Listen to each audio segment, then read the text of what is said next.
കാരണം നിങ്ങൾ നാരങ്ങത്തൊലിൻ്റെ പുളിങ്കറി കഴിച്ചിട്ടുണ്ടോ? ഞാനിന്ന് ഉണ്ടാക്കുന്നത് നാരങ്ങത്തൊലി വെച്ചിട്ടുള്ള ഒരു പുളിങ്കറിയാണ്. അതിന് ഞാൻ നാരങ്ങത്തൊലി നല്ല ചൂട് വെള്ളത്തിലെല്ലാം കഴുകി ചെറുതായി അരിഞ്ഞ് വെച്ചിട്ടുണ്ട്. ഇത് നമുക്കൊരു കുക്കറിലോട്ട് ഇട്ട് കൊടുക്കാം. ഇതിൻ്റെ കൂടെ ഇഞ്ചി, പച്ചമുളക്, ഒരു കഷ്ണം വെല്ലം, പുളിങ്കറിക്ക് എന്തായാലും ഒരു മധുരം വേണമല്ലോ, പിന്നെ കുറച്ച് മുളക് പൊടി, മഞ്ഞൾ പൊടി. ഇത് ഞാൻ കുറച്ച് താളിക്കാൻ വേണ്ടിയിട്ട് മുളക് പൊടി കുറച്ചവിടെ ബാക്കി വെച്ചതാണ്, എങ്കിലേ പുളിങ്കറിക്കൊരു കളർ കിട്ടുകയുള്ളൂ. ഇനി കുറച്ച് ഉപ്പിട്ട് കൊടുക്കുന്നുണ്ട്. പിന്നെ ഞാൻ പുളി നല്ലപോലെ പിഴിഞ്ഞ് വെച്ചിട്ടുണ്ട്. ഇതിലേക്കിട്ട് ഒഴിച്ച് കൊടുക്കുന്നുണ്ട്. ഇനി നമുക്കിതൊന്ന് വേവിക്കാം. കുക്കറിലാകുമ്പോൾ പെട്ടെന്ന് നല്ല സോഫ്റ്റായിട്ട് വെന്ത് കിട്ടും. അതിന് വേണ്ടിയിട്ടാണ് കുക്കറിലോട്ട്. ഇത് നമുക്കിനി അടുപ്പിലോട്ട് വെക്കാം. ഓറഞ്ച് തൊലി നല്ലതുപോലെ പാകത്തിന് വെന്ത് വന്നിട്ടുണ്ട്.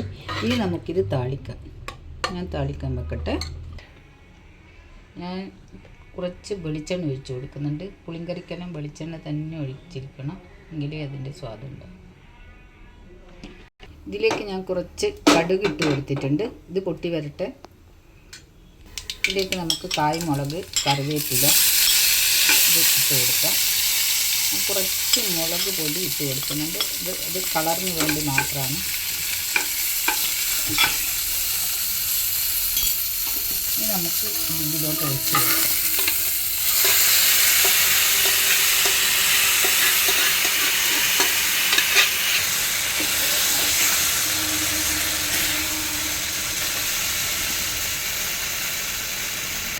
ഇതിലേക്ക് ഞാൻ ഈ കുക്കറിൽ നിന്നുള്ള കുറച്ചുകൂടി വെള്ളം ഒഴിച്ച് കൊടുക്കുന്നുണ്ട്.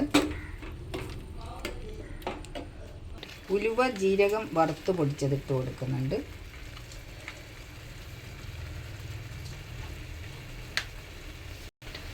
ഞാൻ ഇതിലോട്ട് കുറച്ച് അരിപ്പൊടി, വറുത്ത അരിപ്പൊടി ഇട്ട് കൊടുക്കും. ഞാനത് അരി വറുത്ത് ചൂടാക്കി പൊടിച്ചതാണ്.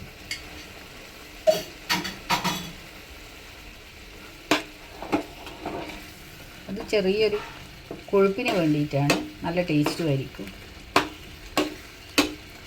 ഇനി നമ്മുടെ കറി ഇവിടെ തയ്യാറായിട്ടുണ്ട്. അങ്ങനെ എൻ്റെ നാരങ്ങത്തോട് പുളിങ്കറി ഇവിടെ റെഡി ആയിട്ടുണ്ട്. എല്ലാവരും ഒന്ന് പരീക്ഷിച്ച് നോക്കണം. നല്ല ടേസ്റ്റാണ് ഇതിന്. ഒരു ചിലവുമില്ല, ഒരു ബുദ്ധിമുട്ടുമില്ല. പെട്ടെന്ന് തന്നെ ഉണ്ടാക്കാൻ പറ്റുന്ന ഒരു കറിയാണിത്. എല്ലാവരും ഒന്ന് പരീക്ഷിച്ച് നോക്കണം. എല്ലാവർക്കും ഒന്ന് എനിക്കൊന്ന് സപ്പോർട്ട് ചെയ്യണം.